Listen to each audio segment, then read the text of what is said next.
This week's question was a real tester. An alumnus of our RCA program brought up the question regarding the teaching of deification in the Roman Catholic Church. And the response to the question is that the Roman Catholic Church holds to the same truth of deification as the Eastern Rite churches or as the Orthodox churches.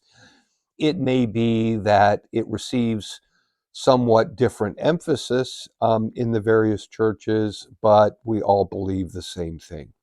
Well, what does that mean, deification? Well, for example, in the rite of baptism, part of the prayers and part of the rite of baptism acknowledges that when we are baptized, we die alongside with Christ and are raised with him to new life.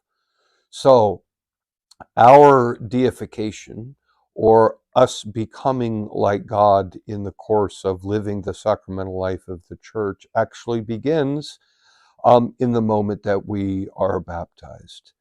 Another example where we acknowledge deification as part of a life of faith occurs during every celebration of the Mass.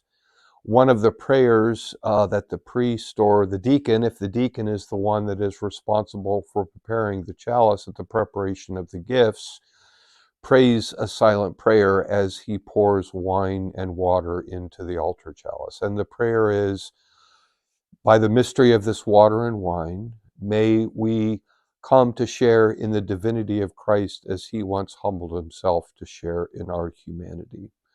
So, in a very similar way, that Christ accomplishes our salvation in his incarnation and by taking on everything that is human except for sin.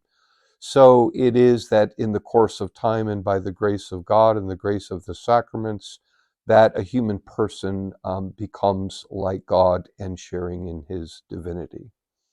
And the last example, and I think one of the most poignant, is during the Eucharistic prayer at a Catholic funeral, that as we pray for the repose of the soul of the person who has died, we acknowledge that in the course of time, and again by the grace of God, that on the last day we will all be raised to the same glory and to the same sharing in the same divine nature as God Himself. And so this is just another way of saying that in the fullness of time, when we are all living in union with God in heaven, that we will be sharing in His divine nature, which is the definition of deification. So remember that God is who He says He is. You are who He says you are, and live the life that He created you to live.